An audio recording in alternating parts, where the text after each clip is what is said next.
আগে চেক করো, তারপরে বিশ্বাস করবা, ঠিক কিনা?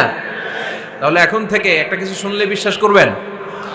একজন এসে বলল, ভাইজান আপনার মেয়েরে দেখলাম আরেক ছেলের সাথে বাজারে ঘোরাফেরা করে, ওই রমনার বটমূলে দেখলাম আপনার মেয়ে আরেক ছেলেরে নিয়ে ফষ্টি নষ্টি করে, লোকের কথা বিশ্বাস করে বাসায় যে মেয়ের চুলের মধ্যে ধরে মাইর, আইজো মায়ের কাইলো মাইর।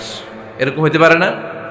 হয়তো ওই লোক আপনার মেয়ের মতো দেখতে আরেক মেয়েকে দেখছিল। এরকম হয় কিনা সমাজে? একজন এসে বললো, ভাই আপনি এখানে ভাবিরে তো দেখলাম ওই জায়গায় আরেক লোকের সাথে ঘোরাফেরা করতেছে, খবর রাখেন না বাসা? আপনি রেগে মেগে, ঘটনা কি? আমার খেয়ে আমার পরে আরেকজনের সাথে, যে এই বাড়িতে যে মায়ের, কোনো কথা নেই। দেখবেন যে ছোট্ট মারামারি থেকে এই ঘটনা অনেক সময় বিচ্ছেদ বা ডিভোর্স পর্যন্ত গড়ায়, ঠিক কিনা?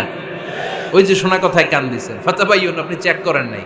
হয়তো আপনার স্ত্রীর মতো দেখতে বা আপনার স্ত্রী যে জামা পরে, যে পোশাক পরে, এরকম পোশাক পরে আরেক নারীকে দেখছে, আপনার বউ না এটা।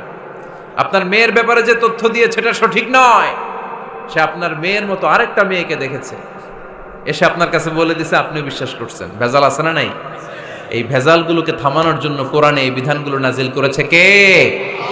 তাহলে ফরিদপুরের ভাইয়েরা, সমাজটারে সুন্দর রাখার তথ্য একটা শুনলেই বিশ্বাস করবেন না। সিলে কান নিয়ে গেছে শুনলেই সিলের পিছনে দৌড়, নাকি? কি করবেন? আগে কানে হাত দিয়ে একটু দেখবো কান দুইটা আছে না নাই, তারপরে চিলের পিছনে দৌড়ানো। তাহলে এখন থেকে আমরা তথ্য একটা শুনলেই বিশ্বাস করব। তাহলে কি করবেন? বলতে হবে কি করবেন?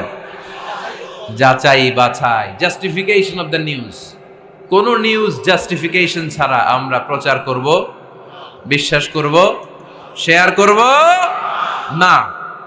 আল্লাহ বললেন, ইয়া আইয়ুহাল্লাযীনা আমানু লা ইয়াসখার কওমুম মিন কওম। ওহে আমার ঈমানদার বান্দারা, শোনো শোনো, খবরদার কখনো কোনো মুমিন বান্দারে ঠাট্টা করো না, অবজ্ঞা করো না, ঠাট্টা করো না।